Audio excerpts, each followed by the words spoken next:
नमस्कार दोस्तों, स्वागत है आपका नित्य एग्जाम पॉइंटर में। पाश्चात्य राजनीतिक विचारक में आज हम लोग पहला देखेंगे और वो होंगे प्लेटो महोदय। तो प्लेटो के बारे में आज हम लोग सारी जानकारियां इकट्ठा करेंगे, कैसे आपको याद करना है, कैसे क्या करना है, और इससे संबंधित जो आपको पीडीएफ होगी वो भी बिल्कुल आपको फ्री में प्रोवाइड की जाएगी। तो डिस्क्रिप्शन में हमारे टेलीग्राम चैनल का लिंक दिया गया है, आप फिर ज्वाइन कर लीजिएगा और इससे संबंधित पीडीएफ भी आपको पूरी फ्री मिलेगी। तो आइए हम लोग स्टार्ट करते हैं प्लेटो। सबसे पहले हम लोग देखते हैं कि किसी भी जो चिंतन है, कोई भी राजनीतिक विचारक है, उसको हम लोग कैसे याद करते हैं, कैसे याद किया जाए, तो उसके बारे में हम लोग थोड़ी सी चर्चा करते हैं। तो आइए पहले हम लोग देखते हैं, जैसे कि हम लोगों को पहले पढ़ना है क्या, प्लेटो। ठीक है, चलिए अब इसमें पहले हम आपको दिखा देते हैं कि ये जो हमारा कार्यक्रम है, ये पूरा आपको ये आप पीडीएफ देख सकते हैं। ये पूरा ज़बरदस्त कंटेंट आपके लिए लाया गया है, तो आप वीडियो को आखिरी तक जरूर देखिएगा। बहुत ही अच्छे इसमें आपको कंटेंट मिलने वाले हैं और इसको एक बार पढ़ने के बाद फिर आपको कुछ भी पढ़ने की आवश्यकता बिल्कुल भी नहीं होगी। तो प्लेटो देखते हैं। प्लेटो कब होता है भाई? 428 से लेकर के 347 ईसा पूर्व। ठीक है, सबसे पहले हम लोग बात करते हैं जो विद्यार्थियों की या जो सबसे बड़ी समस्या होती है कि किसी भी विचारक को हम लोग उसके विचारों को याद कैसे करें, कैसे याद रखें। तो इसके लिए सबसे पहले हम लोग यही बताएंगे कि आपको किसी भी विचारक को याद कैसे करना है। चलिए, याद करने के लिए सबसे पहले आपको करना क्या है कि प्लेटो ने ये सारे विचार क्यों दिए, प्लेटो ने ये सारे विचार क्यों दिए, ये आपके माइंड में सबसे पहले आना चाहिए कि इन्होंने ऐसी व्यवस्थाएं क्यों की। दार्शनिक राजा हो, सत्य ये हो, न्याय ये हो, इन्होंने ऐसी सारी चीज़ें क्यों दी, उस समय की परिस्थितियां क्या थी, उस समय की परिस्थितियां क्या थी, ये आपको ध्यान में रखनी चाहिए।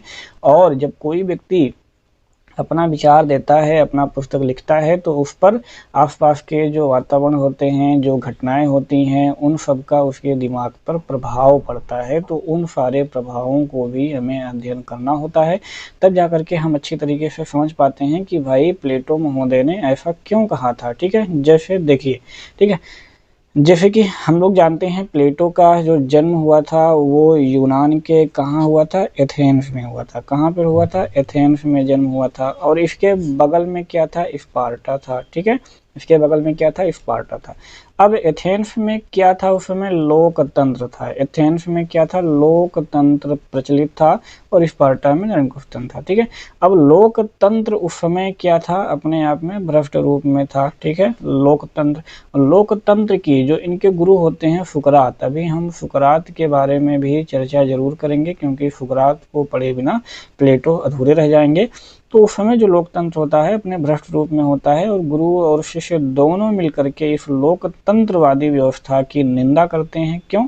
क्योंकि इन लोगों का मानना होता है कि भाई जो लोकतंत्र होता है उसमें जो अच्छा वक्ता होता है, जो अच्छा वक्ता होता है, सबसे ज़्यादा भ्रष्ट होता है, जिसके पास पैसा होता है, जिसके पास बोलने की क्षमता होती है, वही लोग क्या करते हैं? शासन में जम जाते हैं। ठीक है, यानी कि अच्छे लोगों का ये शासन नहीं होता है, कहने का मतलब ये है। तो इसमें क्या करते हैं कि इनके गुरुजी और ये शिष्य महोदय दोनों लोग मिल करके एथेंस में जो उसमें प्रचलित लोकतंत्र होता है उसकी जो है बुराई करते हैं। अब इनके जो गुरु महोदय होते हैं सुकरात, सुकरात को हम लोग जानते हैं, सुकरात को मृत्यु दंड दिया गया था। किस लिए दिया गया था? तो सुकरात को जो मृत्यु दंड दिया गया था वो यही अपने लोकतंत्र की बुराई करने के लिए, अपने राज्य की बुराई करने के लिए, खास करके अपने राज्य में जो लोकतंत्र चल रहा था उसकी बुराई करने के लिए स्पेशली सुकरात को मृत्युदंड दिया गया था। ठीक है, तो ये चीज़ याद रखेंगे। अब देखेंगे कि ये जो लोकतंत्र था उसके चलते जो है इनको मृत्यु दंड दे दिया गया। तो अब उनके जो शिष्य होंगे, कौन? उनके शिष्य होंगे प्लेटो। अब सोचो कि उसके शिष्य प्लेटो पर क्या प्रभाव पड़ेगा। ठीक है, तो लोकतंत्र दोनों नहीं मानते थे, मृत्युदंड भी दे दिया गया। ठीक है, तो अब ऐसी परिस्थितियां क्रिएट हो रही हैं। अब ये जो मैं बता रहा था ना, परिस्थितियां क्या होनी चाहिए और उस पर क्या क्या प्रभाव पड़ते हैं, ये वही सारी परिस्थितियां आपको साइड बाई साइड में आपको दिखा रहा हूँ। ठीक है, तो लोकतंत्र था। अब जो सुकरात थे उस समय दो चीज़ें थी, एक जो एथेंस था, एथेंस में स्पेशली दो तंत्र थे, एक था लोकतंत्र और एक था अभिजात तंत्र। ठीक है। तो ये जो सुकरात थे ये अभिजात तंत्र का समर्थन करते थे और लोकतंत्रवादी जो थे उनकी बुराई करते थे। तो चुनाव हुआ, तो चुनाव जब हुआ तो उसमें फिर से लोकतंत्र वाले जीत गए। तो अब जाहिर सी बात है कि भाई इनको लगा कि अभिजात तंत्र वाले जो हैं इनको आगे बढ़ाने में और इनको यहाँ तक लाने में सुकरात जो है साथ दे रहा है, इसीलिए इन लोगों ने सुकरात को मृत्युदंड दे दिया था। अब सोचिए ये सारी घटनाएं जो आपको बन रही हैं, ये सारी घटनाएं अगर बन रही हैं तो उनके जो शिष्य थे प्लेटो, उनके दिमाग में क्या क्या चल रहा होगा कि लोकतंत्र कैसा है, क्या होना चाहिए, क्या लोकतंत्र ठीक है कि नहीं ठीक है। ये जो उस समय लोकतंत्रवादी व्यवस्था थी जिसने सुकरात को मृत्युदंड दिया, तो भाई जो शासन करने वाला हो, राजा हो, वो कैसा होना चाहिए। न्याय, चूंकि भाई सुकरात के साथ उस समय न्याय नहीं हुआ तो स्पेशली वो भी न्याय के बारे में सोचेगा कि न्याय कैसा होना चाहिए, सत्य कैसा होना चाहिए। तो अब आप लोगों को अच्छे से समझ में आना चाहिए कि किसी भी अगर आप विचारक को पढ़ते हैं तो उस समय की परिस्थितियां आप जानिए, उस समय कैसी कैसी चीज़ें थी, वो सारी चीज़ें आपको जानना है, ठीक है। हाँ, तो बगल में स्पार्टा देख रहा था, स्पार्टा के लोग काफ़ी खुश थे, वहीं एथेंस के लिए लोग काफ़ी परेशान थे। वहाँ बगल में वो देखता था इटली, ठीक है। इटली में जब गया वहाँ के लोग खुशहाल थे, मौज मस्ती कर रहे थे। खास करके वो जब ग्रीस में गया तो ग्रीस में देखता है वहाँ जो कृषि मूलक जो व्यवस्था थी वो काफ़ी ठीक थी, काफ़ी अच्छी लगी उसको। घूमते घूमते बताया जाता है कि वो भारत में भी आया था। भारत में जब वो क्या देखता है, भारत में जो वर्ण व्यवस्था देखता है, वो वर्ण व्यवस्था से काफ़ी प्रभावित होता है और यहाँ पर वेदांत की शिक्षा लेता है। और कहा जाता है कि जो प्लेटो की न्याय व्यवस्था है, उस न्याय व्यवस्था में जो वर्ण व्यवस्था वाला है और वेदांत में जो न्याय है वो उससे मिलता जुलता है, ठीक है। क्योंकि प्लेटो ने अपने न्याय में क्या कहा है कि भाई जितने भी उसने 3 वर्ग बनाए हैं वो कहा है कि अलग अलग वर्गों के लोग अपना अपना काम करें और उसमें कोई एक दूसरे में हस्तक्षेप ना करे, वही न्याय है। तो कहीं ना कहीं भारतीय वर्ण व्यवस्था में भी ये सारी चीज़ें आपको देखने को मिलती हैं, ठीक है। तो ये रही वो परिस्थितियाँ, जिन परिस्थितियों से प्रभावित होकर जिन चीज़ों में आकर के प्लेटो ने ये सारी चीज़ें अपनी जो है लिखी हैं। तो कोई भी ऐसे विचारक आपको पढ़ना है तो पहले उसके आसपास की परिस्थितियां देख लीजिए कि उस समय कंडीशन क्या थी, कैसे थी, सिचुएशन क्या थी, उसका कोई संबंधी क्या हुआ, कैसे हुआ। तो ये सारी चीज़ें आप देखेंगे तो आप भी एक बार सोचिए कि अगर उस जगह उस टाइम अगर आप भी प्लेटो की जगह पर होते, वो आपसे कहा जाता कि आप ऐसा कुछ लिखिए कि हमारा राजा कैसा होना चाहिए, न्याय कैसा होना चाहिए, तो आप क्या करते? तो जाहिर सी बात है आप भी कुछ ऐसे ही सोचते, ठीक है। तो ये हो गया आपका कि आपको कैसे पढ़ना है, ठीक है। अब आइए फाइनली हम लोग पहले सुकरात के बारे में थोड़ा सा देख लेते हैं, क्योंकि इसमें जो PDF है उसमें सुकरात के बारे में नहीं लिखा गया है। हम लोग डायरेक्ट प्लेटो से स्टार्ट करेंगे, तो पहले हम लोग सुकरात के बारे में थोड़ा सा देख लेते हैं, ठीक है। तो सुकरात क्या था, अपने ही नगर राज्य एथेंस की क्या करता था, हमेशा बुराई करता था और अपने ही नगर राज्य एथेंस का विरोध करने पर ही उसको क्या दिया गया था, मृत्युदंड दिया गया था, ठीक है। और स्पेशली हम लोग अगर सुकरात के बारे में देखें तो सुकरात ने कोई पुस्तक नहीं लिखी है, सुकरात ने कुछ भी लिखित नहीं लिखा है, लेकिन जितनी भी बातें प्लेटो ने लिखी है माना जाता है कि ये सुकरात के ही दर्शन हैं, ठीक है, सुकरात के ही प्रामाणिक विचार ये माने जाते हैं। अब स्पेशली हम लोग देखते हैं कि सुकरात के जो सिद्धांत थे, सुकरात ने 3 सिद्धांत दिया था। एक था तर्क विद्या का सिद्धांत, ठीक है, और एक दिया था उसने प्रयोजन मूलक सिद्धांत, और एक दिया था उसने आकृति सिद्धांत। तो इन सब के बारे में हम थोड़ा सा देख लेते हैं और फाइनली तब हम लोग पहुंचते हैं प्लेटो को अध्ययन करते हैं, ठीक है। तो तर्क विद्या का सिद्धांत जो है सुकरात ने ही स्टार्ट किया था और उसने कहा था कि भैया प्रकृति का ज्ञान प्राप्त करने के लिए, क्या करने के लिए, प्रकृति का ज्ञान अगर आपको प्राप्त करना है तो उसके लिए क्या होना चाहिए, वस्तुओं का निरीक्षण करना जो है वो आवश्यक है, वस्तुओं का निरीक्षण करना आवश्यक है। और उसने कहा था कि प्रकृति का ये जो ज्ञान है, ज्ञान प्राप्ति क्या है, एक मानसिक क्रिया है। ज्ञान प्राप्ति क्या है, उसने कहा था कि एक मानसिक प्रक्रिया है, ठीक है, एक मानसिक प्रक्रिया है। हाँ बिल्कुल, उसने कहा था कि ये जो वस्तुओं का, अगर आपको प्रकृति का ज्ञान प्राप्त करना है तो वस्तुओं का निरीक्षण ही जो है वो पर्याप्त नहीं है। थोड़ा सा इसमें आप ऐड कर लीजिएगा, वस्तुओं का निरीक्षण ही पर्याप्त नहीं है, ठीक है। उसके लिए क्या करना पड़ेगा कि सत्य को अगर पाना है तो सत्य को पाने का जो सही तरीका है, सत्य को पाने का जो सही तरीका है वो है वाद विवाद, ठीक है, वो है वाद विवाद और वार्तालाप, ठीक है। जब तक आप ये नहीं करोगे तब तक आपको सत्य का पता नहीं चलने वाला है। और इसी वाद विवाद और वार्तालाप की जो इसका नियम था, इसी को आगे चल करके प्लेटो ने इसको और आगे बढ़ाया, ठीक है। चलिए दूसरा हम लोग देखते हैं प्रयोजन मूलक। तो प्रयोजन मूलक में सुकरात कहता है कि जो मनुष्य की गतिविधियां हैं, मनुष्य की गतिविधियां ये केवल भौतिक कारणों, एक केवल भौतिक कारणों से नियमित नहीं होती हैं। किससे? केवल भौतिक कारणों से नियमित नहीं होती हैं। क्या? मनुष्य की जो गतिविधियां हैं वो भौतिक कारणों से ही नियमित नहीं होती हैं, बल्कि क्या होता है कि उनका कोई ना कोई क्या होता है, उद्देश्य होता है, कोई ना कोई उद्देश्य होता है, कोई ना कोई लक्ष्य होता है और कोई ना कोई ध्येय होता है, ठीक है। तो जितनी भी मनुष्य की गतिविधियां होती हैं उनका कोई ना कोई उद्देश्य होता है, कोई ना कोई लक्ष्य होता है, कोई ना कोई ध्येय होता है जो कि वो प्राप्त करना चाहते हैं। इसी में एक एग्जाम्पल तो के तौर पर हम इसको देख सकते हैं, उदाहरणार्थ जैसे कि जब सुकरात को मृत्यु दंड दिया जाता है तो वो अगर चाहता तो वहां से भाग सकता था, ठीक है, लेकिन उसने भागा नहीं, ठीक है, सुकरात ने भागा नहीं। क्यों? क्योंकि वो एक दिखाना चाहता था, वो ये दिखाना चाहता था दंड को स्वीकार करके कि जो कानून है, कानून का पालन करना क्या होता है, नागरिकों का कर्तव्य होता है, वो ये दिखाना चाहता था, ठीक है। इसलिए सुकरात ने दंड को स्वीकार किया, ठीक है। चलिए अगला जो सिद्धांत दिए थे सुकरात ने वो था आकृति सिद्धांत।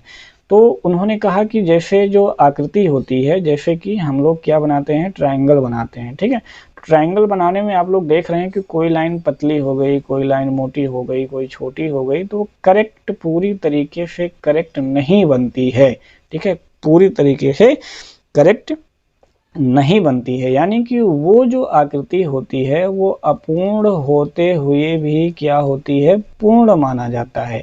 ऐसे ही क्या है, ऐसे ही हमारा नगर राज्य है, ऐसे ही हमारा नगर राज्य है जो कि पूरी तरीके से पूर्ण नहीं है, लेकिन अपूर्ण होते ही वो क्या होता है, पूर्ण माना जाता है। तो ये तीन सिद्धांत दिया था किसने, सुकरात ने दिया था, ठीक है, ये सुकरात ने दिया था।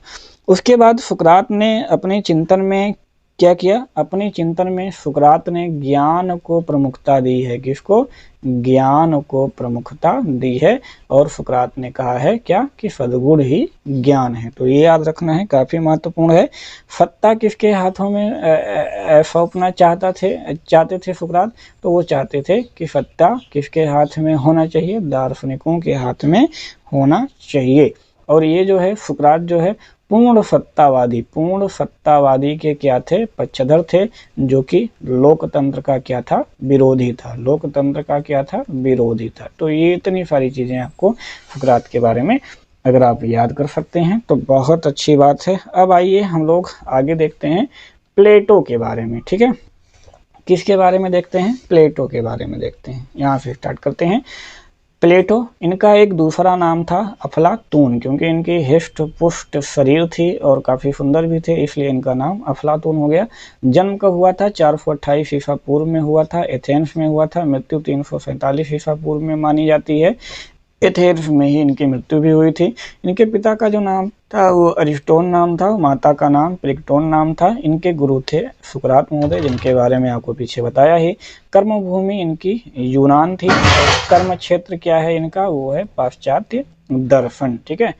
चलिए रचनाओं में देखते हैं तो कुछ महत्वपूर्ण रचनाएं हैं। The Republic, the Statesman, the Laws. यहाँ पर आप लॉज की जगह पे आप लॉज कर लीजिएगा, काफ़ी फेमस है।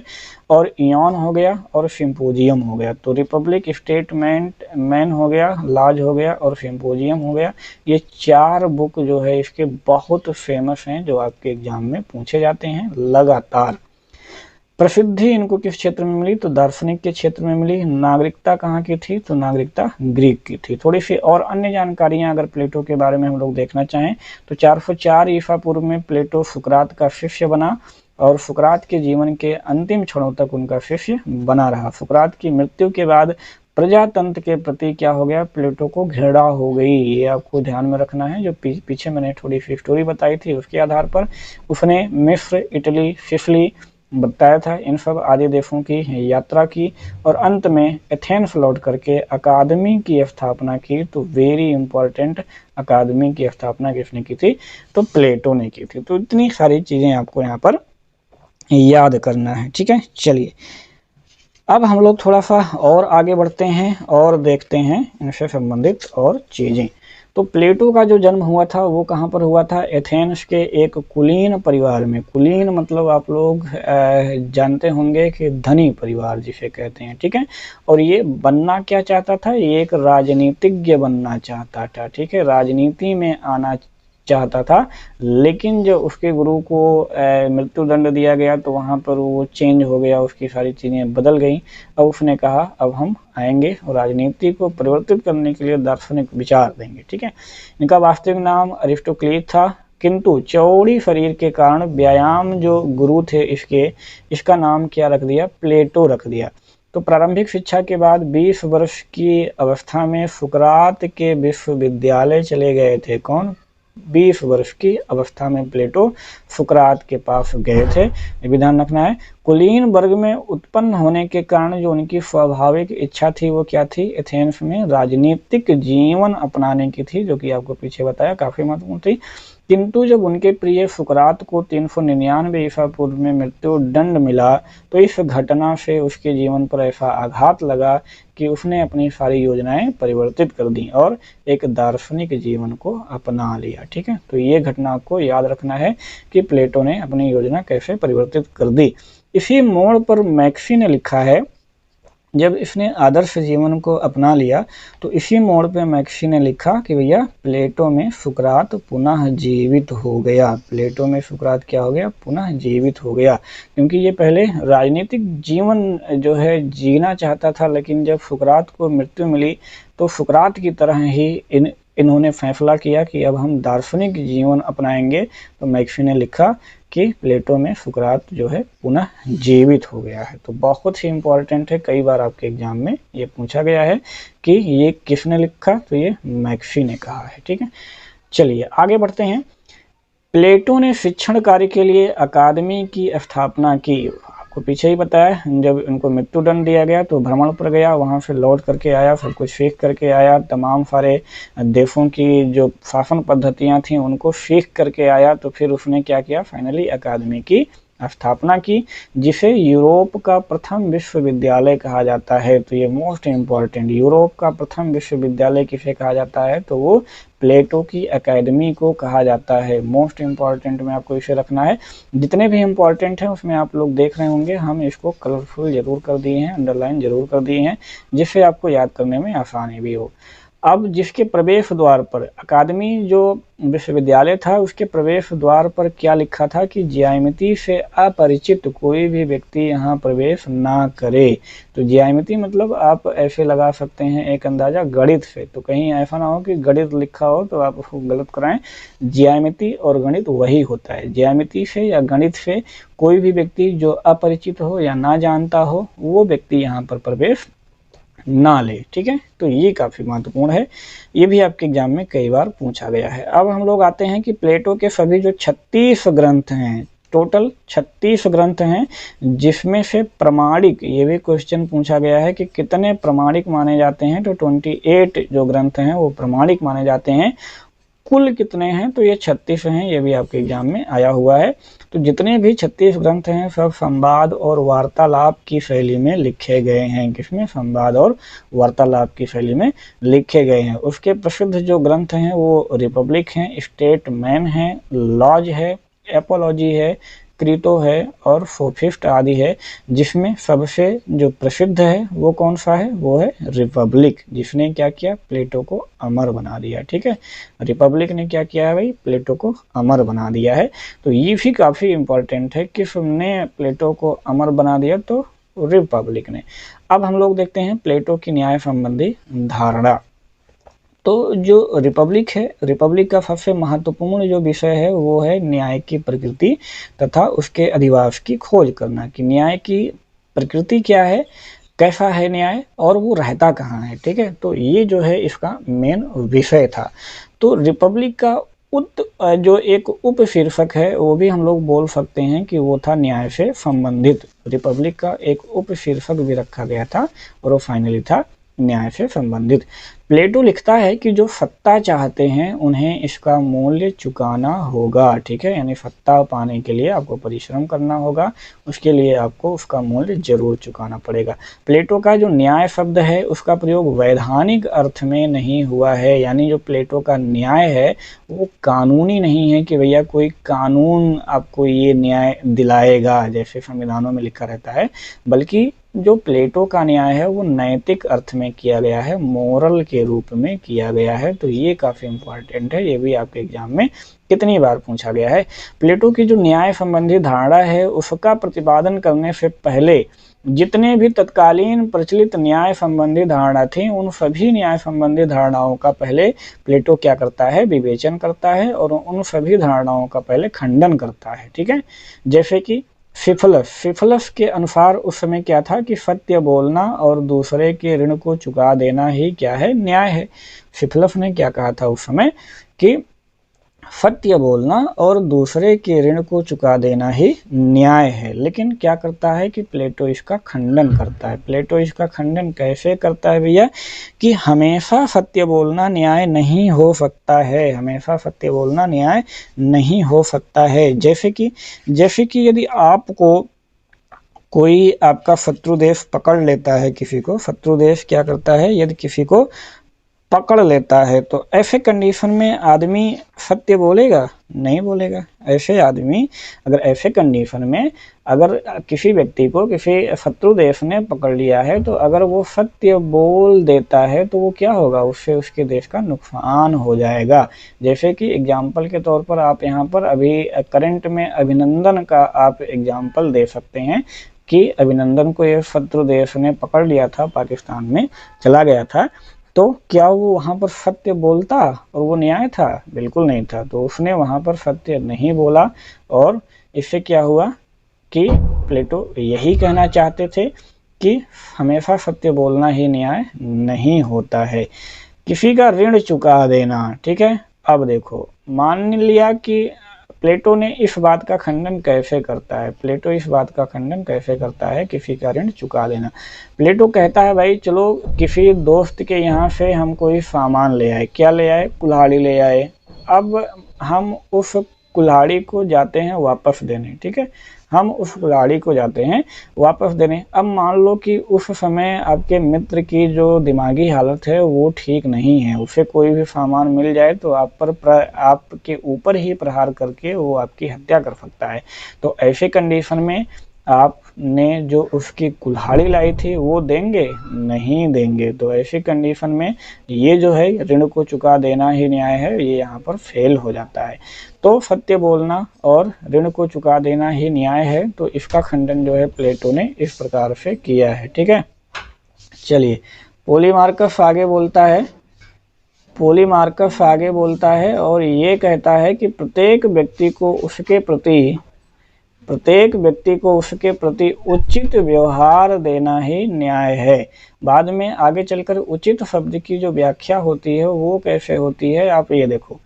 पोलीमार्कस क्या वो बोलता है कि प्रत्येक व्यक्ति को उसके प्रति उचित व्यवहार देना ही न्याय है। उचित में आगे चल करके क्या बोलता है कि क्या है ये? न्याय एक कला है। और कला क्या होता है? चतुराई के साथ अगर प्रयोग किया जाए तो कला क्या है? चतुराई के साथ प्रयोग करने का नाम है।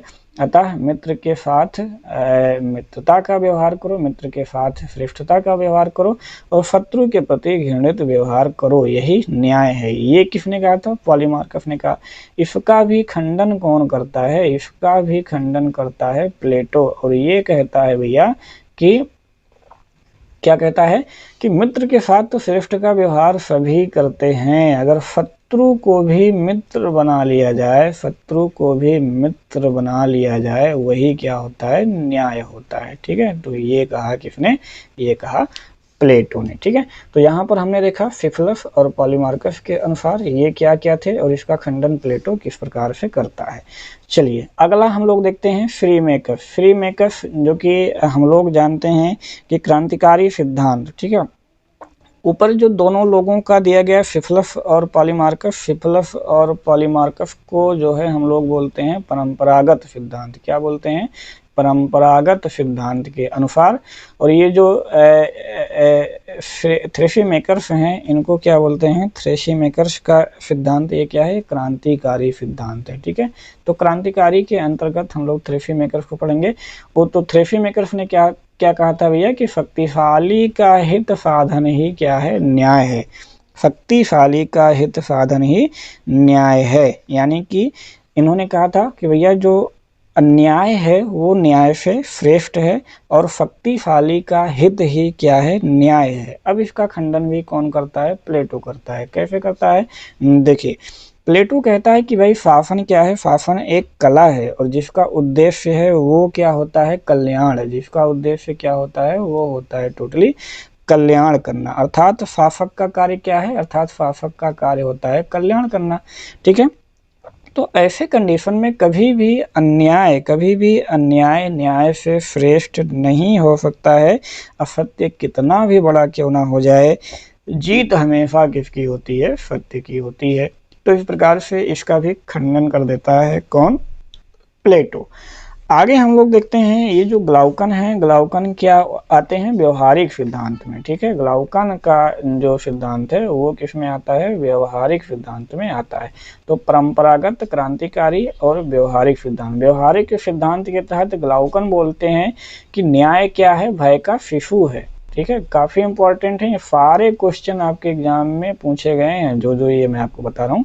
न्याय क्या है? भय का शिशु है और कमजोरों की आवश्यकता है। ठीक है, और क्या है? कमजोरों की आवश्यकता है। ये किसने कहा था? ग्लाउकन ने कहा था। अब इसका भी खंडन कौन करता है? प्लेटो करता है। प्लेटो कहता है कि हमें नियमों का पालन इसलिए करना चाहिए जिससे कि सामाजिक न्याय की स्थापना हो सके। जिससे क्या हो सके? सामाजिक न्याय की स्थापना हो सके, इसलिए हम न्याय का पालन करते हैं। तो अगर जो कमज़ोर वर्ग हैं वो न्याय का पालन करते हैं तो इसका मतलब ये नहीं है कि वो भयभीत हैं या भय की वजह से करते हैं। उनका मेन काम क्या है? सामाजिक न्याय की वो स्थापना करना चाहते हैं। इसलिए ये जो न्याय है ये कमज़ोरों के लिए नहीं है, ये सभी के लिए होना चाहिए। ये किसके लिए? सभी के लिए होना चाहिए। क्यों? क्योंकि व्यवस्थित समाज के लिए सबके लिए कानून होना जरूरी है। किसके लिए? व्यवस्थित समाज के लिए सभी के लिए कानून हो, ये जरूरी है। ठीक है, केवल कमजोरों के लिए ही नहीं। ठीक है, चलिए, तो इतनी सारी चीजें आपको समझाई गई। ऐसा करते हैं कि आप लोग अच्छे से समझ रहे होंगे। अब आगे देखते हैं, प्लेटो का आरोप है कि उपयुक्त जो सभी विद्वान हैं वो न्याय को बाह्य मानते हैं। अभी तक आगे जितने भी आपको बताए, परंपरागत वाला बताए, और ये जो थ्रेसीमेकर्स हैं ये इनका क्रांतिकारी वाला बताया, ये ग्लाउकन जो थे ये क्या थे? व्यवहारिक थे, इनको बताया। तो अब जो है प्लेटो इन पर आरोप लगाता है कि ये सभी जो विद्वान हैं वो न्याय को बाह्य मानते हैं, इसलिए इन लोगों ने ऐसा कहा था। इसके विपरीत फिर प्लेटो का जो न्याय है, प्लेटो मानता है कि भाई ये जो न्याय है ये अंदर की वस्तु है, आत्मा के अंदर की वस्तु है, न्याय को बाह्य नहीं माना जा सकता है। प्लेटो की धारणा क्या थी कि जो मानवीय आत्मा है वो तीन तत्व, किससे? इंद्रिय, तृष्णा, शौर्य और बुद्धि है। तो ये भी काफ़ी इम्पोर्टेंट पॉइंट है, ये भी आपके एग्जाम में पूछा गया है कि प्लेटो की धारणा के अनुसार मानवीय आत्मा के 3 तत्व कौन कौन से हैं, तो वो हैं इंद्रिय तृष्णा और शौर्य और बुद्धि। आगे चल करके इसके बारे में विस्तृत चर्चा किया जाएगा।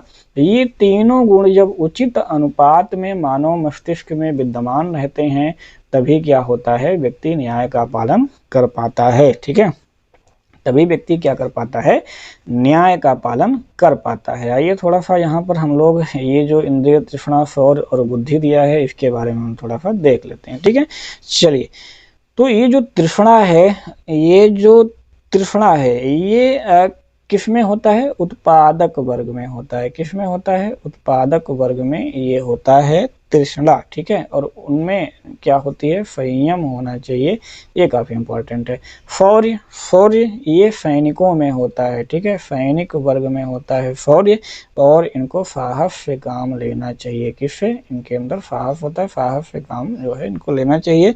आगे जो बुद्धि होती है, बुद्धि किस में होगी भाई, वो होगी दार्शनिकों में, और इनको विवेक, इनके अंदर क्या होता है, विवेक और सद्गुण होता है। ठीक है, क्या होता है, विवेक या फिर सद्गुण होता है। ठीक है, चलिए, अब यहीं पर क्या कहता है, प्लेटो कहता है, प्लेटो कहता है कि जब संयम को साहस का साथ मिल जाए, ठीक है, क्या मिल जाए, संयम को साहस का साथ मिल जाए और विवेक का क्या मिल जाए, विवेक का मार्गदर्शन मिल जाए, तो यही क्या होता है, न्याय होता है। ठीक है, यही क्या होता है, न्याय होता है। अब आपको यहाँ पर समझ में आया कि जब तीनों गुण उचित अनुपात में मानव मस्तिष्क में विद्यमान रहते हैं तभी व्यक्ति न्याय का पालन कर सकता है। तो ये आपको समझ में आ गया होगा।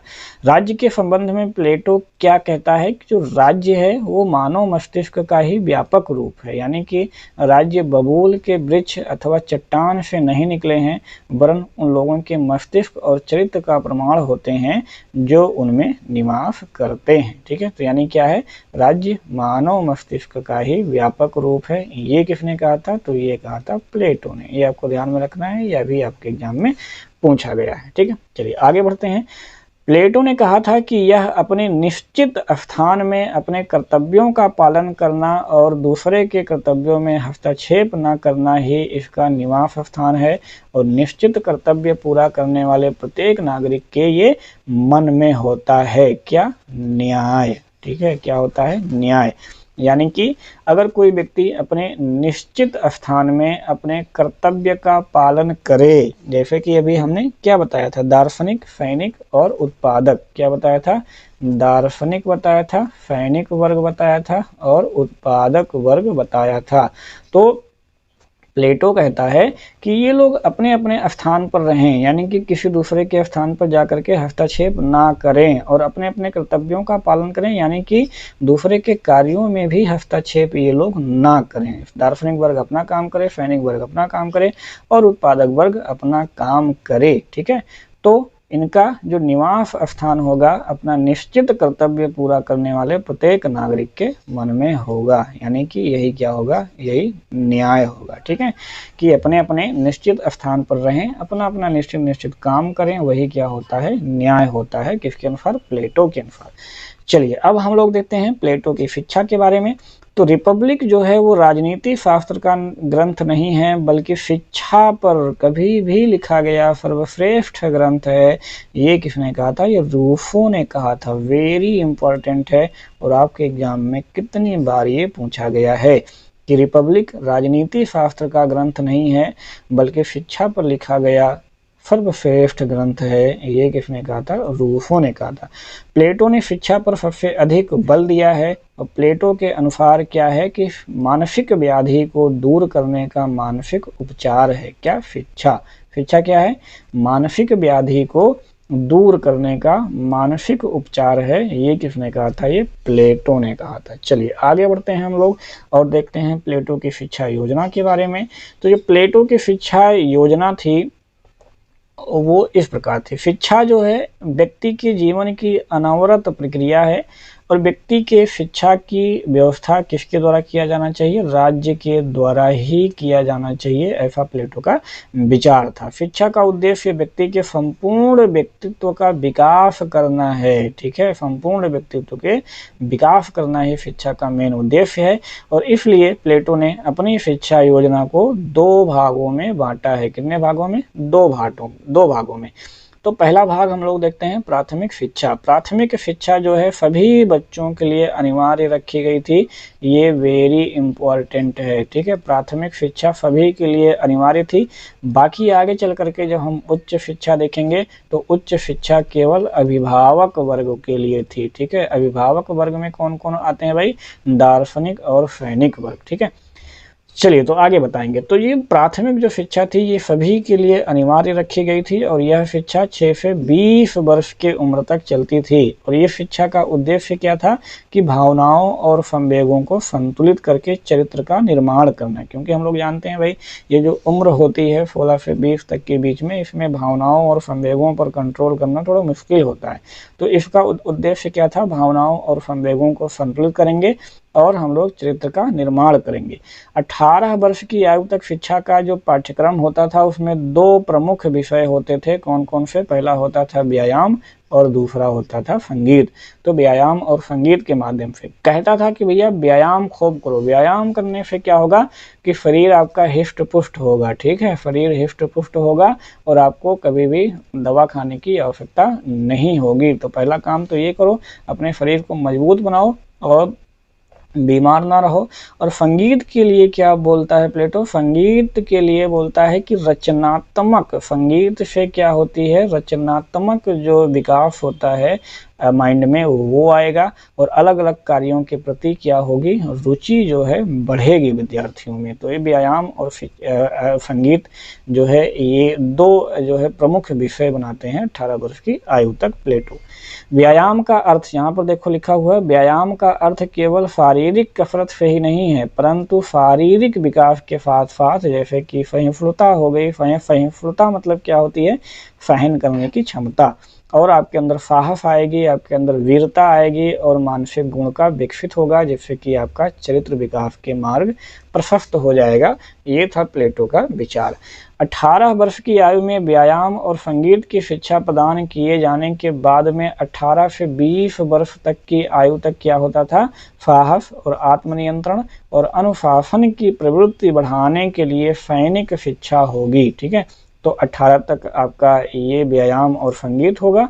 उसके बाद जो 2 साल बच जाएगा, 2 साल, इन 2 साल में क्या किया जाएगा, सैनिक शिक्षा दिया जाएगा। सैनिक शिक्षा किस लिए दिया जाएगा, ताकि आपके अंदर साहस आए, आत्मनियंत्रण करने की पावर आपके पास बढ़े और सबसे बड़ी बात क्या है कि अनुशासन आपके अंदर आ जाए। क्योंकि सैनिक शिक्षा हम लोग जानते हैं जो सैनिक पद्धति होती है या जो सैनिकों की ट्रेनिंग या शिक्षा होती है वो पूरी तरीके से अनुशासन उसमें ज़बरदस्त होता है। तो अनुशासन की प्रवृत्ति आपके अंदर बढ़ जाएगी।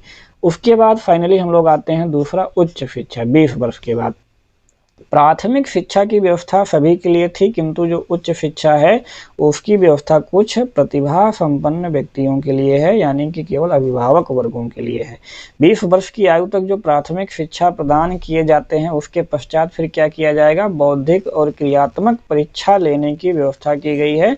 उसके बाद क्या होगा भैया, परीक्षा होगा और परीक्षा में जो व्यक्ति अनुत्तीर्ण हो जाते हैं, जो बच्चे अनुत्तीर्ण हो जाएंगे वो सैनिक और उत्पादक वर्ग का काम करेंगे। किसका, सैनिक और उत्पादक वर्ग का काम करेंगे। वो कृषक होंगे, मजदूर होंगे, व्यापारी होंगे, शिल्पकारी होंगे, इस रूप में काम करेंगे। कौन, जो अनुत्तीर्ण हो जाएंगे यानी कि जो फेल हो जाएंगे, ठीक है, इस परीक्षा में। और ये परीक्षा जो पास कर लेंगे, ये परीक्षा जो पास कर लेंगे वही आगे चल करके उच्च शिक्षा प्राप्त करेंगे, वही उच्च शिक्षा प्राप्त करने के अधिकारी होंगे। यह शिक्षा राज्य के शासक और संरक्षक वर्ग के लिए ही केवल है और इसमें स्त्री और पुरुष दोनों ही भाग लेंगे। तो ये काफ़ी इम्पोर्टेंट है, इसमें स्त्री और पुरुष दोनों भाग ले सकते हैं। अब इस पाठ्यक्रम में क्या किया जाएगा कि इस पाठ्यक्रम में गणित की, नीति शास्त्र की, ज्योतिषी की और दर्शन शास्त्र का अध्ययन कराया जाएगा। किसकी, गणिती की, नीति शास्त्र की, ज्योतिष शास्त्र की और दर्शन शास्त्र का अध्ययन कराया जाएगा। 10 वर्ष की उच्च शिक्षा के बाद यानी 20 से 10 यानी 30 वर्ष की जब आयु हो जाएगी तो फिर से क्या होगा, परीक्षा होगा। फिर से क्या होगा, परीक्षा होगा। और उस परीक्षा में यदि कोई असफल हो जाता है यानी कि फेल हो जाता है तो वो साधारण अधिकारी होगा। और सफल विद्यार्थी को 5 वर्ष तक गणित के, दर्शन के और तर्क के और न्याय की विशेष शिक्षा दी जाएगी। जो लोग पास हो जाएंगे उनको आगे 5 साल गणित, दर्शन, तर्क और न्याय की शिक्षा दी जाएगी और जो लोग फेल हो जाएंगे वो साधारण अधिकारी बन जाएंगे। अब 5 वर्ष की इस शिक्षा में क्या किया जाएगा, द्वंद्व और दर्शन पर विशेष बल दिया जाएगा, किंतु 35 वर्ष तक यह शिक्षा अपूर्ण ही है। क्यों? क्योंकि इसके अंतर्गत व्यक्तियों को सांसारिक स्थिति का व्यवहारिक अनुभव नहीं होता है। तो अब इसके लिए क्या किया जाएगा कि प्लेटो इसके लिए फिर अलग से व्यवस्था करता है और बोलता है कि भैया 15 वर्षों तक व्यवहारिक शिक्षा प्राप्त करो। ठीक है, क्या करो, 15 वर्षों तक व्यवहारिक शिक्षा प्राप्त करो, जाओ समाज में रह करके समाज से कुछ सीखो। ठीक है, फिर जब ये 50 साल के हो गए, अब 35 से 15 साल तक जो व्यवहारिक शिक्षा लिए तो ये 50 वर्ष के हो गए। अब 50 वर्ष की जीवन के अगर सभी परीक्षाओं में खरे उतर गए तो वही क्या होंगे, दार्शनिक होंगे। ठीक है, और प्लेटो की सम्मति में वो शासक बनने के अधिकारी होंगे। ठीक है, तो इतना कठिन जो है परीक्षा है और ये पूरी शिक्षा पद्धति है।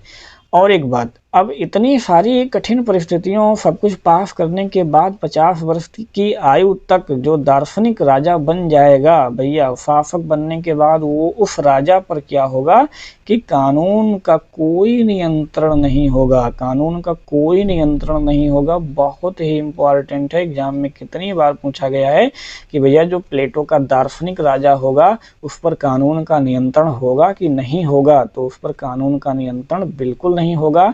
वह क्या होगा, कानून से ऊपर होगा। ठीक है, प्लेटो का जो दार्शनिक राजा होगा वो कानून से ऊपर होगा और उसका आदेश ही कानून होगा, यानी जो भी वो आदेश देगा वही क्या बन जाएगा, कानून बन जाएगा। प्लेटो ने दार्शनिक राजा का सिद्धांत प्रतिपादित किया और प्लेटो का साम्यवाद कार्य विशेषीकरण पर आधारित है। किस पर, कार्य विशेषीकरण पर। इसने जो साम्यवाद का विचार दिया है वो कार्य विशेषीकरण पर आधारित है। आगे हम लोग साम्यवाद पढ़ेंगे तो उसमें आपको बताएंगे। प्लेटो ने कहा था कि जब तक शासक दार्शनिक और दार्शनिक शासक नहीं होंगे तब तक राज्य की बुराइयों का अंत नहीं होगा। वेरी इंपॉर्टेंट पॉइंट, कितनी बार आपके एग्जाम में पूछा गया है। क्या कि जब तक जो शासक हैं वो दार्शनिक नहीं होंगे या फिर जो दार्शनिक हैं वो शासक नहीं बनेंगे तब तक राज्य की बुराइयों का अंत नहीं होने वाला है। ये प्लेटो ने साफ साफ कहा था। अब आइए हम लोग देखते हैं प्लेटो का साम्यवाद। ठीक है, तो स्पेशली हम लोग देखते हैं कि साम्यवाद क्या होता है। ठीक है, तो साम्यवाद क्या होता है कि अविवेकपूर्ण परिस्थितियों में जब हमारा विवेक सही से काम करे तो वही क्या होता है, साम्यवाद होता है। क्या, अविवेकपूर्ण परिस्थिति में, अविवेकपूर्ण परिस्थिति में जब हमारा दिमाग क्या करे, विवेकपूर्ण काम करे। ठीक है, विवेकपूर्ण काम करे तो वही क्या होता है, साम्यवाद होता है। और ये किसने कहा था, ये प्लेटो ने कहा था। ठीक है, प्लेटो ने कहा था। तो आदर्श राज्य में अगर न्याय की प्राप्ति करना है तो न्याय की प्राप्ति के लिए प्लेटो ने 2 बातें बतलाई हैं। पहला क्या है, राज्य द्वारा नियंत्रित और सुनियोजित शिक्षा प्रणाली, और दूसरा कहा है साम्यवादी सामाजिक व्यवस्था। तो ये दोनों चीजें आवश्यक हैं। ठीक है, आदर्श राज्य में न्याय की प्राप्ति के लिए ये दोनों चीजें अति आवश्यक हैं। तो कहता है कि जो व्यक्ति होता है, व्यक्ति परिवार और संपत्ति के आकर्षण में फंस करके निजी स्वार्थ को सर्वोच्च प्राथमिकता देने लगता है। कौन, शासक। और ऐसा करते करते सामाजिक जीवन के प्रति अपने कर्तव्यों की अवहेलना करने लगता है। कौन, शासक। इसलिए साम्यवाद के बिना विवेक क्या हो जाता है, निष्क्रिय हो जाता है या निष्क्रिय हो सकता है और क्षुधा रक्षक भेड़िया बन सकता है। ठीक है, तो प्लेटो का जो साम्यवाद है वो केवल अभिभावक वर्ग के लिए है। वेरी इंपॉर्टेंट, ये भी याद रखना है। अभिभावक वर्ग में कौन आते हैं? शासक वर्ग और सैनिक वर्ग, केवल दो लोगों के लिए होता है। तो ये काफ़ी महत्वपूर्ण है, ठीक है। जबकि आधुनिक साम्यवाद में देखेंगे तो सभी के लिए है। जबकि प्लेटो का जो साम्यवाद है केवल शासक वर्ग के लिए है और सैनिक वर्ग के लिए है। अभिभावक वर्ग के मार्ग में आने वाली इन बाधाओं को पहले से ही दूर करना चाहता है कौन? प्लेटो। इसलिए अभिभावक वर्ग के लिए नवीन सामाजिक व्यवस्था का सुझाव देता है कौन? प्लेटो। आइए देखते हैं क्या है। गांधी जी ने भी इसी प्रकार वर्ण व्यवस्था यानी कि वर्ग व्यवस्था के अंतर्गत ही राम राज्य की कल्पना की थी। प्लेटो की जो अध्ययन पद्धति है वो आदर्शवादी है और निगनात्मक है। निगनात्मक मतलब क्या होता है? सामान्य से विशेष की ओर। अब आइए हम लोग देखते हैं परिवार विषयक और स्त्रियों का साम्यवाद। परिवार विषयक और स्त्रियों का साम्यवाद। तो अभिभावक वर्ग के लिए निजी संपत्ति का निषेध करने के साथ साथ प्लेटो इन्हें परिवार से भी वंचित कर देता है। कहता है भैया निजी संपत्ति भी आपको नहीं रखना है और परिवार भी आपको नहीं रखना है। प्लेटो का विचार है कि अभिभावक वर्ग कुशलतापूर्वक अपने कर्तव्यों का पालन कर सकें, इसीलिए उन्हें संपत्ति के मोह के साथ साथ परिवार और स्त्रियों के मोह से भी मुक्त कर दिया जाना चाहिए। किसके लिए? क्योंकि वो अपने कर्तव्यों का पालन कुशलतापूर्वक कर सकें। और अगर ये सारी चीज़ें होंगी तो शासक क्या होगा? अपनी मोह में फंस जाएगा और इन सब कर्तव्यों का पालन नहीं कर पाता है। तो प्लेटो ने अपनी इस योजना के पक्ष में निम्नलिखित युक्तियां दी हैं। वो कौन कौन सी हैं आइए उन्हें देख लेते हैं। अभिभावक वर्ग को पारिवारिक मोह से मुक्त करना, राज्य में एकता स्थापित करने हेतु नारियों की मुक्ति और समान अधिकार। ठीक है, तो यानी जो अभिभावक वर्ग हैं उन्हें परिवार के मोह से मुक्त कर दो और अगर राज्य में एकता स्थापित करना चाहते हो तो नारियों को भी मुक्त कर दो और उनको समान अधिकार प्रदान करो। और एक बात जो प्लेटो कहता है नीचे वो इतना इम्पोर्टेंट है कि मैं आपको बता नहीं सकता।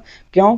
क्योंकि परिवार एक ऐसा स्थान है जहां मनुष्य की प्रतिभा का हनन होता है। प्लेटो कहता है कि परिवार एक ऐसा स्थान है जहां पर मनुष्य की प्रतिभा का क्या होता है? हनन होता है और पत्नी की मानसिक शक्ति चौके चूल्हे में बर्बाद हो जाती है। ठीक है, सत्य बात है। अगर आप देखेंगे आसपास में तो ये सत्य बात बिल्कुल दिखाई पड़ेगा। मनुष्य की प्रतिभा का हनन होता है। मनुष्य की प्रतिभा का हनन कैसे होता है? जितनी भी चीज़ें इन्होंने पीछे बताई कि मोह माया में फंस जाएगा तो लगा रहेगा, यानी वो अपना कार्य नहीं कर पाएगा, अपने शक्ति और अपने आप को पहचान नहीं पाएगा, तो उसकी प्रतिभा का क्या हो गया? हनन हो गया। और पत्नी की मानसिक शक्ति चौके चूल्हे में बर्बाद हो जाती है। यानी पत्नी अगर होशियार है, सक्षम है, कुछ करने लायक है, तब भी उसको कुछ करने का मौका नहीं मिलता है। बस वो केवल चौके चूल्हे खाना बनाओ, परिवार देखो, इसी में रह जाती है। यानी कि परिवार एक ऐसा स्थान है जहाँ पर मनुष्य की प्रतिभा का हनन और पत्नी की मानसिक शक्ति चौके चूल्हे में बर्बाद हो जाती है। इसलिए ये परिवार का क्या करता है? आलोचना करता है सीधे सीधे। ठीक है, चलिए वो कहता है कि श्रेष्ठ संतति, श्रेष्ठ संतति मतलब श्रेष्ठ पुत्र, श्रेष्ठ पुत्र की प्राप्ति कैसे हो सकती है? श्रेष्ठ नर और श्रेष्ठ मादा के संसर्ग द्वारा। श्रेष्ठ नर और श्रेष्ठ मादा जब संसर्ग करेंगे तो उससे क्या प्राप्ति होगी? एक श्रेष्ठ पुत्र की प्राप्ति होगी, जिससे मानव नस्ल को क्या किया जा सकता है? सुधारा जा सकता है।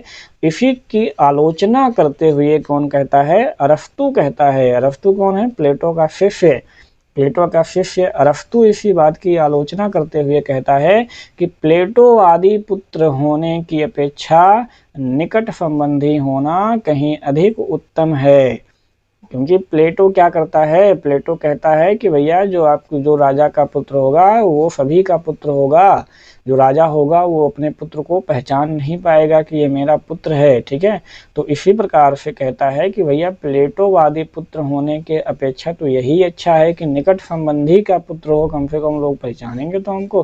ठीक है, इस प्रकार से। ठीक है, इसलिए अरस्तु ने आलोचना की थी। प्लेटो का साम्यवाद और आधुनिक साम्यवाद में दोनों में व्यक्ति की तुलना में राज्य और समाज को महत्व दिया जाता है। ठीक है, तो साम्यवाद व्यक्ति की तुलना में राज्य को अधिक महत्व देता है। ये वेरी इंपॉर्टेंट पॉइंट है, ये आपके एग्जाम में कितनी बार पूछा गया है। प्लेटो का जो आदर्श राज्य है उसकी संरचना में 3 वर्ग अर्थात शासक वर्ग, सैनिक वर्ग और उत्पादक वर्ग का ही समावेश है। प्लेटो के अनुसार जो आदर्श राज्य होगा उसका प्रथम विकृत स्वरूप क्या होगा, समानतंत्र होगा। ठीक है, चलिए, तो प्लेटो के आदर्श राज्य के 4 तत्व हैं। 4 तत्व कौन कौन से हैं? एक है शासक वर्ग, एक है सैनिक वर्ग, एक है उत्पादक वर्ग और एक है न्याय। ठीक है, इनमें से सबसे इंपॉर्टेंट क्या है? इसमें सबसे इंपॉर्टेंट है न्याय। ठीक है, चलिए, तो ये आपको ध्यान में रखना है।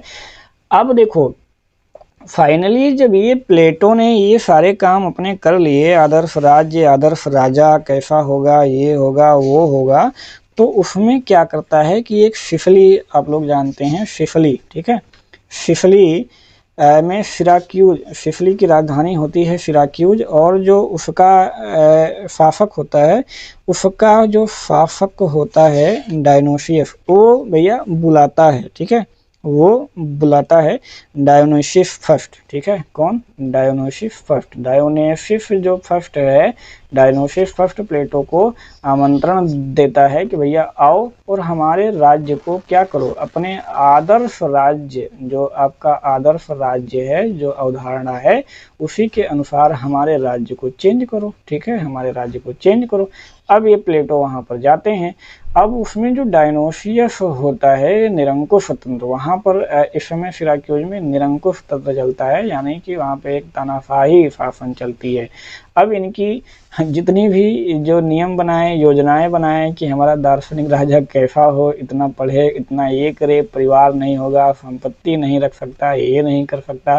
तो जब डायोनुसियस फर्स्ट ने ये सारी इनकी योजनाएं सुनी तो उसको क्रोध आ गया कि भैया, क्योंकि वो तानाशाही था, अब उसने कहा राज्य छोड़ना पड़ सकता है, आप कोई संपत्ति नहीं रख सकते, आप अपने पुत्र को पहचान नहीं सकते। तो वो उसको गुस्सा आ गई, और गुस्सा जब आई तो इनको क्या किया, प्लेटो को बंदी बना लिया, और प्लेटो को बंदी बना करके एज ए दास के रूप में बेच दिया। ठीक है, और सौभाग्य था कि उस समय प्लेटो का एक मित्र था, प्लेटो के मित्र ने ही इनको खरीद लिया और आज़ाद कर दिया। ठीक है, तो ऐसी कई सारे प्रयास इन्होंने किए, आदर्श राज्य बनाने का प्रयास किए, लेकिन सारे जो प्रैक्टिकल थे इनके, वो सारे के सारे फेल हो गए।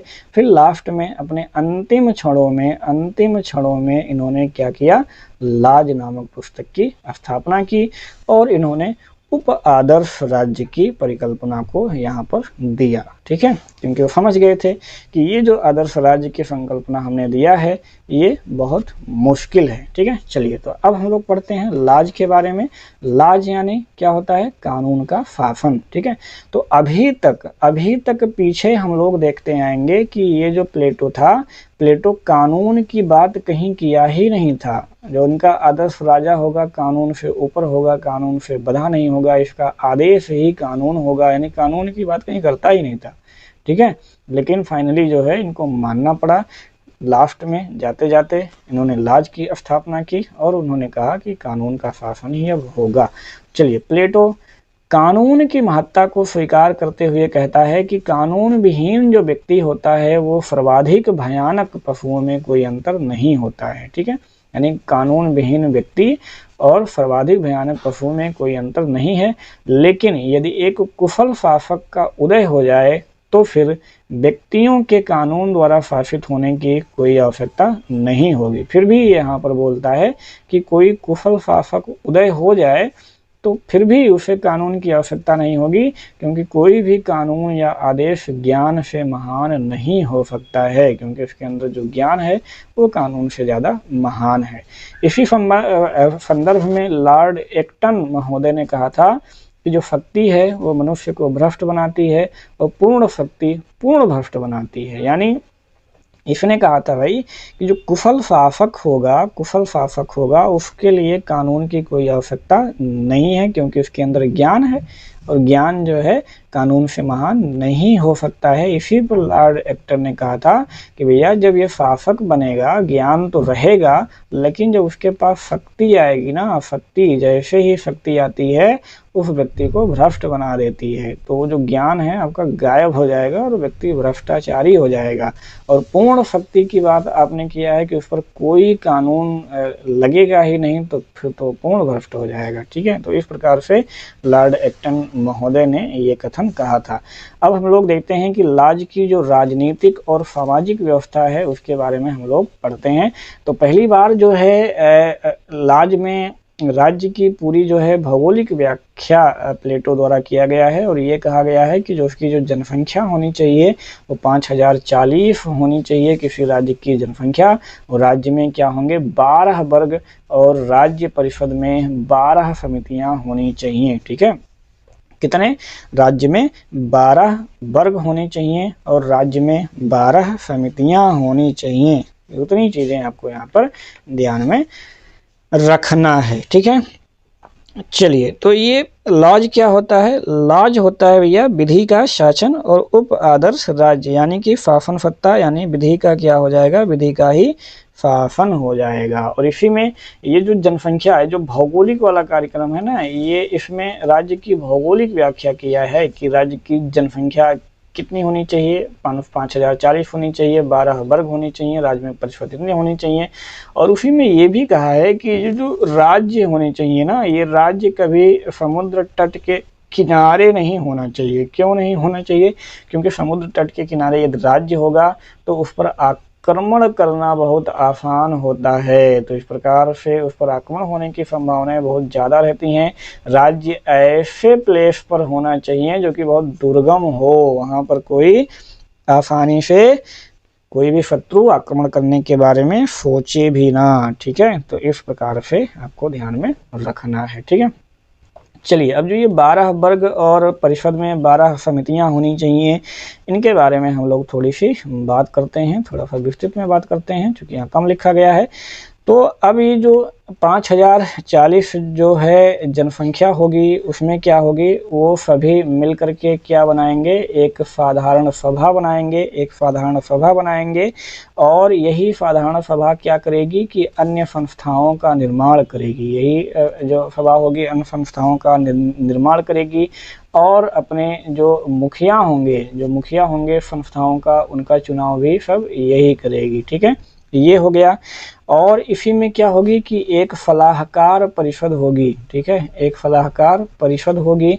सलाहकार परिषद में कुल 37 जो है सदस्य होंगे और वो परामर्शदात्री के रूप में काम करेंगे।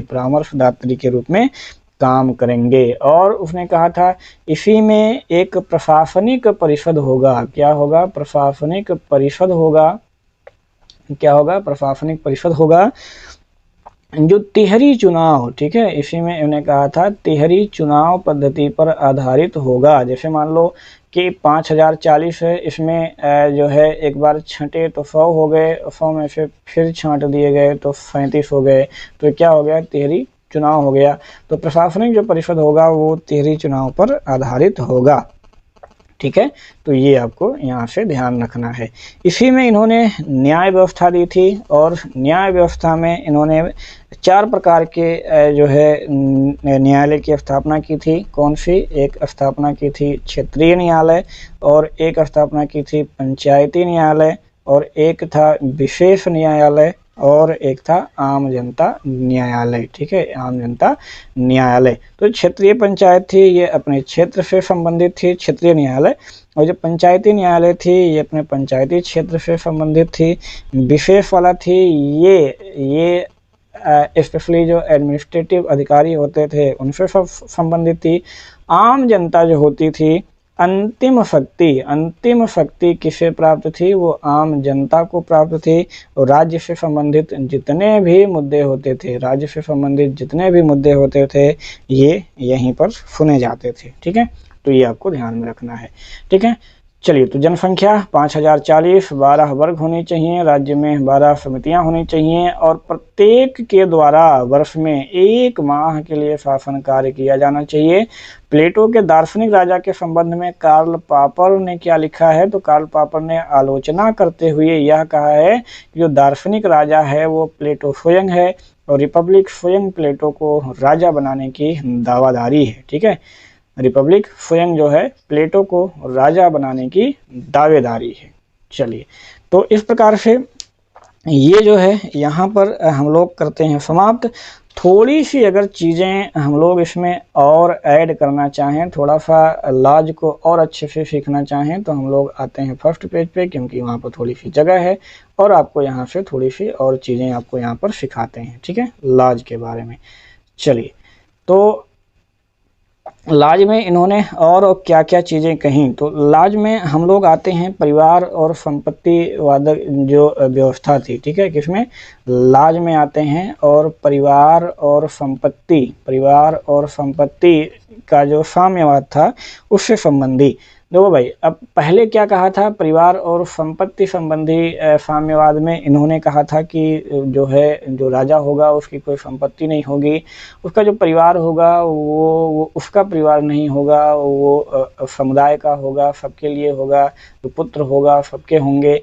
इसमें उसने क्या कहा कि जो अभिभावक वर्ग होंगे, कौन होंगे, जो अभिभावक वर्ग होंगे वो संपत्ति रख सकते हैं, संपत्ति क्या कर सकते हैं, रख सकते हैं। किसमें कहा था, लॉज में कहा था कि संपत्ति रख सकते हैं और परिवार भी रख सकते हैं। ठीक है, परिवार भी रख सकते हैं, लेकिन परिवार कैसे रख सकते हैं, राज्य की सहमति से रख सकते हैं। अगर राज्य कहे कि भैया परिवार रख लो तो रख सकते हो। संपत्ति भी किसकी सहमति से रख सकते हो, तो राज्य की सहमति से रख सकते हो, लेकिन इसका जो प्रयोग होगा वो क्या होगा, सामुदायिक होगा। क्या होगा, सामुदायिक प्रयोग के लिए आप इसको रख सकते हो और इसका उपभोग भी सामूहिक तौर पर ही किया जाएगा। ठीक है, चलिए, तो ये स्पेशली आपको याद रखना है। ठीक है, हाँ, चलिए, अब हम लोग देखेंगे थोड़ा सा इसमें आगे कि जो कार्ल पॉपर महोदय थे, कार्ल पॉपर, अभी आपको बताया, कार्ल पॉपर महोदय ने और रसल महोदय ने, इन दोनों महोदयों ने क्या कहा था कि प्लेटो एक फासीवादी विचारक है। क्या कहा था कि प्लेटो एक फासीवादी विचारक है। तो फासीवादी पर स्पेशली हम लोग थोड़ा सा चर्चा करेंगे कि फासीवादी क्या होता है। फासीवादी जो लोग होते हैं वो क्या करते हैं, राज्य को साध्य मानते हैं और व्यक्ति को साधन मानते हैं। ठीक है, कौन, फासीवादी। ठीक है, राज्य को साध्य मानते हैं और व्यक्ति को साधन मानते हैं। व्यक्ति, इसमें व्यक्ति नहीं रहता है, उसकी जो फ्रीडमता होती है, उसकी जो स्वतंत्रता होती है, ये सारी चीज़ें उसमें छीन ली जाती हैं। और ये स्पेशली अगर फासीवादी देखें तो फासीवादी प्रथम विश्व युद्ध के बाद, जो आपका फर्स्ट वर्ल्ड वार हुआ था, फर्स्ट वर्ल्ड वार के बाद साम्राज्य का विस्तार, खास करके मुसोलिनी का नाम आप सुने होंगे। मुसोलिनी जो है फासीवादी का प्रतिपादक था। इसमें क्या होता है कि साम्राज्य का विस्तार, अविवेकपूर्ण नीति का प्रयोग, अनैतिक तरीकों का प्रयोग, युद्ध का प्रयोग, इन सारी चीज़ों का प्रयोग साम्राज्य विस्तार के लिए किया जा सकता है। ठीक है, चलिए, तो ऐसा कार्य, ऐसी चीज़ें या ऐसी धारणा तो प्लेटो ने बिल्कुल नहीं दी है। यानी कि जो प्लेटो का विचार है वो फासीवादी नहीं है। प्लेटो जो है वो फासीवादी विचारक ना होकर के कैसा है, वो एक नैतिकवादी विचारक है। क्या है, एक नैतिकवादी विचारक है। ठीक है, चलिए, तो अगला थोड़ा सा एक पॉइंट हम इसमें और देख लेते हैं, थोड़ा सा बचा हुआ है, शासन प्रणाली का वर्गीकरण। ठीक है, कैसा, शासन प्रणाली का वर्गीकरण भी देख लेते हैं ताकि ये पूरा आपका कंप्लीट रहे, इसमें कुछ बचे ना।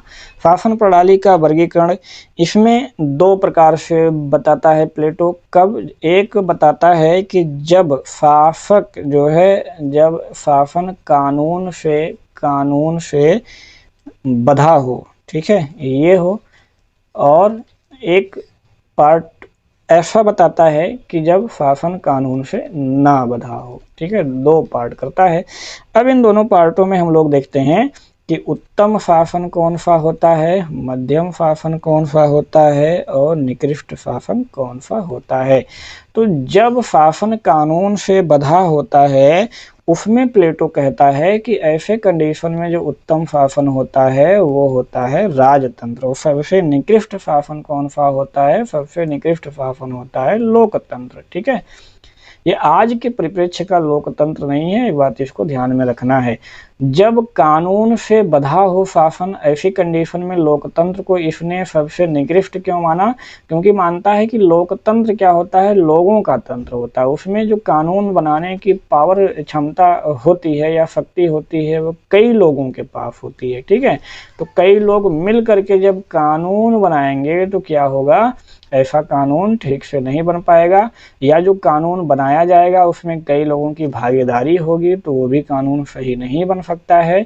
तो इसी चीज़ों को सोच करके उसने जब शासन कानून से बंधा हो तो लोकतंत्र को सबसे निकृष्ट माना है और राजतंत्र को सबसे अच्छा माना है, क्योंकि राजतंत्र में कानून के अनुसार शासन करना या कानून बनाने की सारी जिम्मेदारी किसके पास होती है, केवल एक व्यक्ति के पास होती है, तो वो अच्छे से कानून बना सकता है। ठीक है, मध्यम में क्या माना है, तो मध्यम में माना है इसने अभिजात तंत्र को। ठीक है, अभिजात तंत्र क्या होता है, कुलीन तंत्र आप लोग बोल सकते हैं।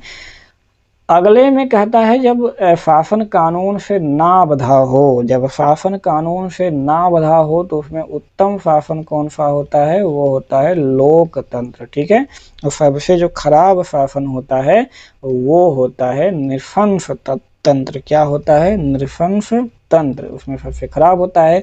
और मध्यम में क्या होता है, गुटतंत्र। ठीक है, चलिए, तो लोकतंत्र, गुटतंत्र, निशंस तंत्र, अभिजात तंत्र, राजतंत्र, लोकतंत्र, ये जब अरस्तु महोदय आएंगे तो उनमें हम लोग इनकी और अच्छे से पूरा व्याख्या करेंगे, क्योंकि अरस्तु महोदय ने इन सबकी अच्छी सी व्याख्या करके दी हुई है। ठीक है, चलिए, तो प्लेटो को हम लोग यहीं करते हैं समाप्त। तो आशा करते हैं आप लोगों को बिल्कुल अच्छे तरीके से प्लेटो समझ में आ गए होंगे। इस वीडियो को आप एक बार, दो बार, तीन बार, चार बार आप ज़रूर देखिए।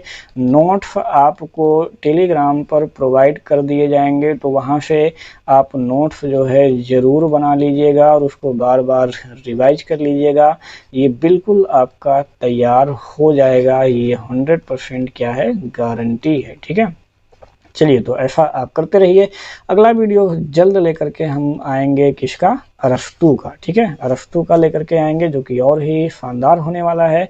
तो ऐसे ही बने रहिए हमारे साथ, अपने ज्ञान को बिल्कुल आसमान की ऊंचाइयों तक लेकर जाते रहिए। तब तक के लिए आप सभी को धन्यवाद। जय हिंद।